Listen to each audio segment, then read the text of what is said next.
the swirling mists that hover over the Tilaran mountains in northwestern Costa Rica, a dream is coming true.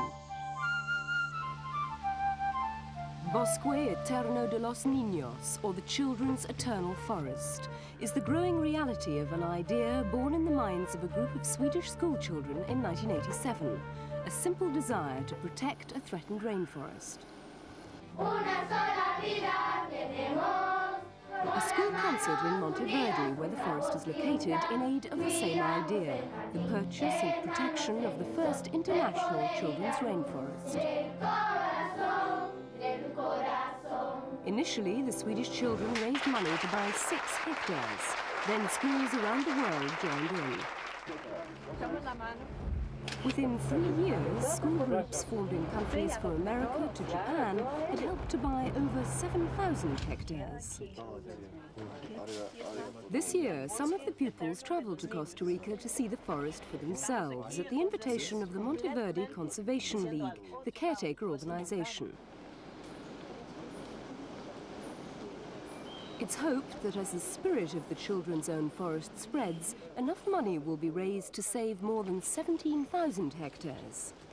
A real challenge in a world where 20 hectares of rainforest are destroyed by man every minute. It's very typical of Central America. In Monteverde, the young visitors learn about some of the unique characteristics of trees in the forest they're helping to protect. We're used to trees starting off as seeds in the soil, from the ground and growing up. This is a tree that starts way up in the top of the forest and grows down. Okay? It's not your normal straight growing tree. And they discover something of the myriad species of animal and plant life peculiar to this environment. These are epiphytes. This is one of the main characteristics of tropical forests in general, but especially of a cloud forest, which is the kind of forest we're in right now. Inspired by the children's original vision, the Conservation League now has a dream of its own, an educational centre. Plans are for young people from around the world to come and join Costa Rican children in environmental workshops and outdoor leadership training. The building will have a library with learning resources, and the League is organising an international theatre fest focusing on the environment. In Monteverde, the ecological study will include lakes like Lago Poco Sol, as well as the flora and fauna that live around its edges. But currently, it's the trees and the wildlife that capture the imagination of the children. And preservation projects are prominent in classrooms in the country's capital, San Jose.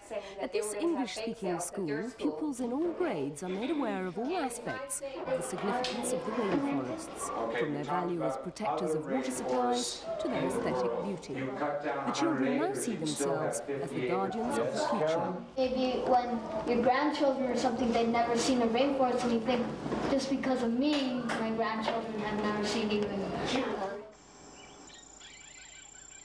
They're taught to consider how destruction of the rainforests would mean the end to the ingenious leafcutter ants. They find their particular leaves here, transport them to special areas where they use them for mulch to grow mushrooms. The mushrooms become their food. They learn how the rare orange-winged praying mantis would be deprived of its special home and become extinct.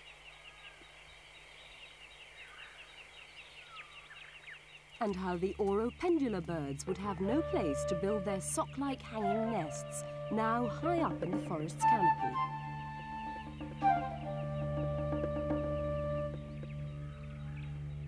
In Costa Rica alone, there are literally thousands of unique species of wildlife that depend on the rainforests for their survival. That's why the dream that started in Sweden is so important to realize.